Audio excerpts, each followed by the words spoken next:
Artinya zaman kita hidup pun sebenarnya kita tidak bisa ngelola kehidupan itu, tidak bisa. Nah kalau sama nggak bisa, nanti setelah mati juga tidak bisa. Ya sudah, ketika kita hidup yang ngelola juga Allah, ketika mati juga yang ngelola. Bedanya apa? Nah, ini di sini terus kita dilatih inna sholati wa nusuki wa mahyaya wa mamati lillahi rabbil alamin. Tapi kenapa kita ragu terhadap kehidupan setelah kematian? Karena ketika kita hidup seakan-akan kita tahu cara hidup. Makanya Allah itu tersinggung betul ketika ada orang merasa bisa ngelola cara hidupnya. Makanya kata Allah, kalau gojlok orang-orang yang kepedean itu, kalau kamu top, mbok jangan mati.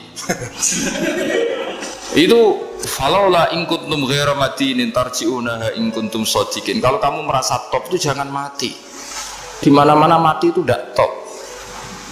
Falaula idza balaghatil khulqum wa antum khina idzin tanzur. Mbok ketika nyawa kamu sudah sampai kerongkongan, kamu tarik lagi supaya kamu tidak mati. Mati itu tidak top.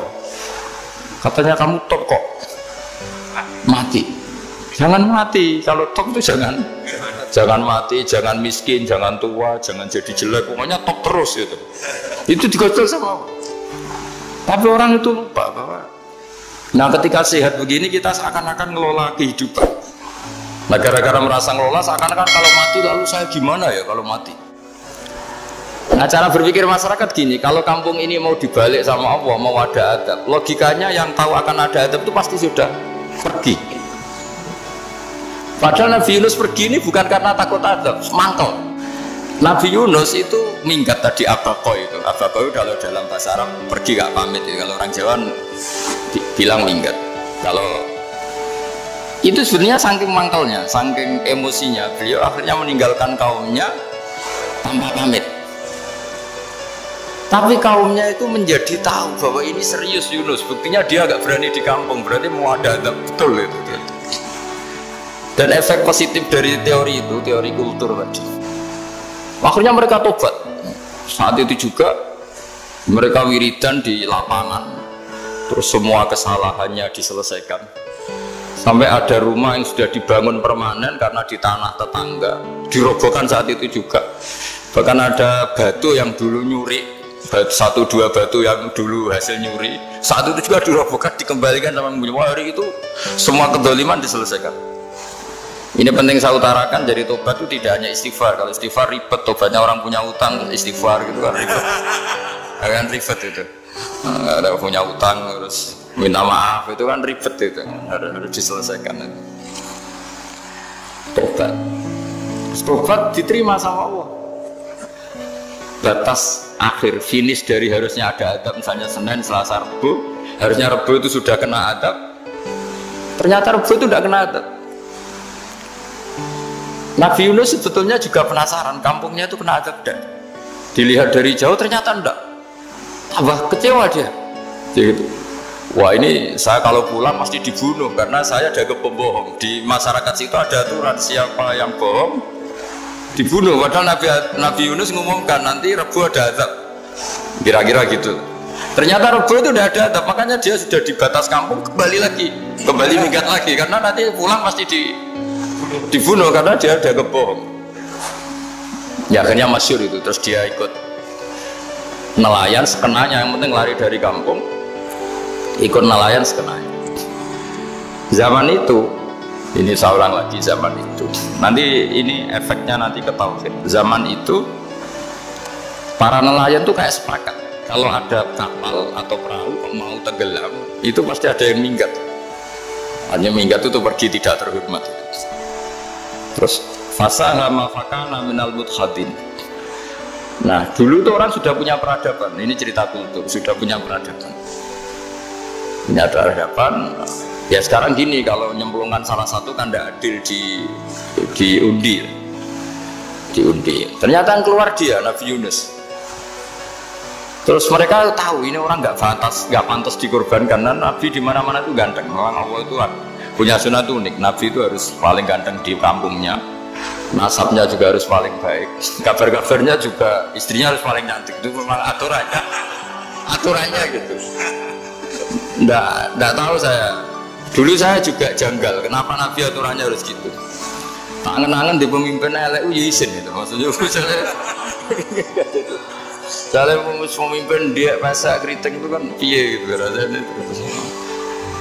Jadi Nabi itu pasti itu paling ganteng di kampungnya, terus dari nasab ya terbaik, terus rata-rata istrinya itu ya selain solihah itu ya paling ganteng.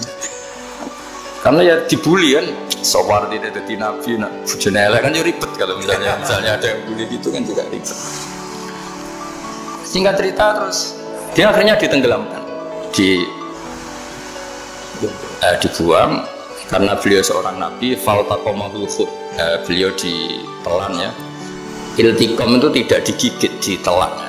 Karena ditelan beliau tidak mengalami dikunyah, ditelan. Iltiqam itu ditelan. Karena beliau seorang Nabi, di dalam batnil khut itu di perut itu dia wiridan, dan barokahnya wiridan itu perut ikan ini menjadi masjid. Dia nyaman di situ, nyaman karena terus mengalami karomah lah. Andikan wali itu ngalamin karomah. Nah, kesimpulan dari cerita ini itu apa? Masyarakat itu akan selalu dengan kulturnya sendiri. Para nabi juga punya kultur sendiri. Dan Allah yang mengelola itu semua. Saya ulang lagi, Allah yang mengelola itu semua. Makanya terus dua kultur ini, kalau Allah menghendaki itu gampang sekali. Akhirnya yang terjadi apa? Nabi Yunus jadi kasih sanksi Allah karena pergi tidak pamit. Masyarakatnya justru enggak, karena tobat. Dan tobatnya masyarakatnya ini karena kekeliruan Nabi Yunus. Keliru dengan makna bukan dosa. Andai kan Nabi Yunus saat itu kok di rumah ingin menyaksikan adab, itu masyarakat mesti tidak percaya kan ada adab. Mau ada adab kok dia di rumah gitu. Jadi unik, Allah cara ngelola masyarakat itu unik. Nah, dari keunikan-keunikan cara Allah ini kemudian lahirlah ilmu yang bernama ilmu tauhid, ilmu tawakal, ilmu pasrah nang pengiran gitu. Karena kemarin pas Pak Yusuf sama Bu Sulis soal saya itu tak beri cerita agama itu milik Allah. Sehingga teori yang dikatakan manusia itu ya teori saja, tetap semua itu di tangan Allah. Ya saya saat itu cerita, misalnya saya ditanya, ini besi, materi besi dengan kaca itu kuat mana? Mesti kita menjawab kuat besi. Tapi saya yang mengendalikan besi dan kaca. Ternyata saya punya merencanakan menghancurkan besi, menetapkan kaca ini tak simpan, akhirnya puluhan tahun. Yang ini saya rencanakan saya hancurkan gitu. Andai kan si yang menjawab tadi tahu rencana saya mesti kuat bilang kuat kaca. Gitu. Semuanya contoh paling gampang tadi. Dinosaurus itu hewan paling kuat malah musnah. Pitik yang nggak kuat sampai sekarang. Karena Allah bikin dinosaurus itu punya rencana dihancurkan ya. Sementara ayam enggak, gue rame-rame itunya gitu. Sehingga ya sudah. Nah, agama itu seperti itu. Agama itu sesuai rencana Tuhan. Sehingga ini cerita Nabi. Sehingga Nabi itu kadang nggak tahu bedanya antara sesuatu yang punya data, punya perangkat-perangkat untuk menuju A misalnya, itu nggak tahu bedanya. Jadi kalau Nabi ditanya misalnya gini, onta itu lahir dari betinanya, dari indukannya bisa, ya bisa. Lahir dari batu, jawabnya ya bisa. Kalau dia seorang Nabi pasti jawab bisa. Jadi kalau Nabi ditanya mata air itu keluar dari bumi kedalaman 7 meter, bisa. Keluar dari sini, dari meja, jawabannya ya bisa. Karena Nabi itu saking dekatnya Allah, tahu betul bahwa perangkat di dunia ini tidak bisa mendikte Allah. Semua itu kehendak Allah. Logika yang terbangun Nabi itu sebenarnya gampang ya. Kalau kita teliti itu hanya gampang itu, sesuatu yang benar itu pasti bisa dijelaskan secara gampang. Nah ini ngaji tauhid biar tidak terlalu berteori terus. Karena kalau saya cerita uang pinter jenengan. Dan saya tidak ingin pinter tentang uang. Tak beri contoh. Nah ini supaya nanti kalau sampean suatu saat meninggal ketemu Mungkar Nakir itu tahu cara menghadapi. Nanti tak warai tekniknya. Tak warai tekniknya.